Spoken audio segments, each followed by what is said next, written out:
दिल्ली चुनावों के लिए सभी राजनीतिक दलों ने अपनी अपनी तैयारियां शुरू कर दी हैं।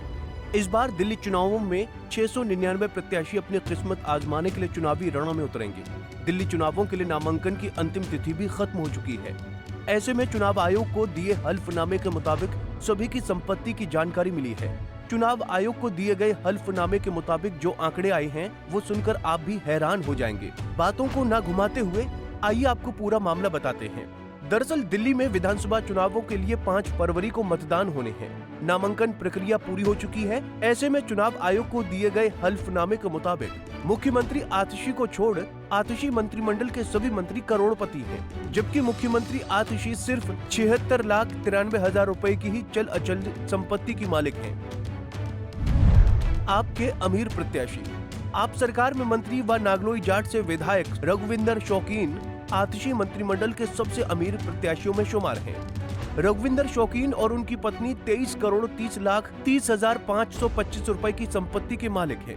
दोनों की सालाना आय वित्तीय वर्ष 2023 और 24 में 76 लाख से ज्यादा रही है। जबकि दूसरे नंबर पर मंत्रियों में सुल्तानपुर माजरा से आप प्रत्याशी मुकेश अहलावत हैं। सुल्तानपुर माजरा सुरक्षित सीट से आप प्रत्याशी अहलावत के चुनावी हल्फनामे की बात करें तो उनके और उनकी पत्नी के पास कुल 11,09,82,828 रुपए की चल अचल संपत्ति है। हैरानी की बात यह है कि ये मंत्री दिल्ली की सीएम आतिशी से ज्यादा अमीर हैं। मुख्यमंत्री आतिशी की संपत्ति की बात करें तो उनके पास केवल 77 लाख रुपए के करीब की चल अचल संपत्ति है। हालांकि साल 2023 और 24 के रिटर्न में उनकी सालाना आय 9,62,860 रुपए दिखाई गई है। 43 वर्षीय मुख्यमंत्री आतिशी एक बार फिर से कालकाजी विधानसभा सीट से चुनाव लड़ रही हैं। गौर करने वाली बात यह है कि दिल्ली के पूर्व मुख्यमंत्री और आपके राष्ट्रीय संयोजक अरविंद केजरीवाल भी करोड़पति प्रत्याशियों की सूची में शामिल हैं। उनके और पत्नी के नाम 4,34,36,504 रुपए की चल अचल संपत्ति है।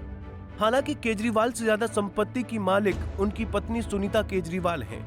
अरविंद केजरीवाल की वार्षिक आय 7,21,530 रुपए बताई गई है, जबकि पत्नी की इस वित्तीय वर्ष में 14,10,740 रुपए आय बताई गई है।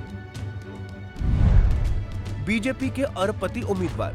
बीजेपी ने मंदिर प्रकोष्ठ के संयोजक करनैल सिंह को शकूर बस्ती सीट से आम आदमी पार्टी के सत्येंद्र जैन के खिलाफ मैदान में उतारा है। करनैल सिंह ने नामांकन के दौरान जो हल्फनामा दिया है उसमें अपनी कुल संपत्ति 227 करोड़ रुपए बताई गई है। बीजेपी ने एक और अरबपति को टिकट दिया है। राजौरी गार्डन से बीजेपी ने मनजिंदर सिंह सिरसा को आपकी धनवंती चंदेला के खिलाफ मैदान में उतारा है। सिरसा ने अपने हल्फनामा में अपनी संपत्ति 188 करोड़ रुपए बताई है। बीजेपी के ये दोनों अरबपति उम्मीदवार आगामी दिल्ली चुनाव में अपनी किस्मत अपनाएंगे। बहरहाल दिल्ली में 5 फरवरी को मतदान होंगे और 8 फरवरी को नतीजे आएंगे। ऐसे में सभी राजनीतिक दल अपने अपने दांव चल रहे हैं। चुनावों में जीत के लिए बीजेपी, आप और कांग्रेस जनता से लोक लुभाने वाले वादे करने में कोई कमी नहीं छोड़ रहे हैं। तीनों ही राजनीतिक दलों ने महिला सम्मान, बुजुर्गों और रेवड़ियों पर अच्छा खासा ध्यान रखा है। दिल्ली चुनाव जितना बाहर से आसान दिखता है, हकीकत में इतना आसान है नहीं। दिल्ली में 70 विधानसभा सीटों पर चुनाव होने हैं और दिल्ली में हर सीट का अपना अलग महत्व है। ऐसे में दिल्ली की सभी 70 सीटों का समीकरण समझना टेढ़ी उंगली से घी निकालने जितना मुश्किल है। दिल्ली विधानसभा चुनाव इस बार कई मायनों में बेहद खास रहने वाला है। दिल्ली के चुनाव में जहां आम आदमी पार्टी लगातार 1 दशक से सत्ता में है, तो वहीं बीजेपी पिछले 2 दशकों से सत्ता से बाहर है।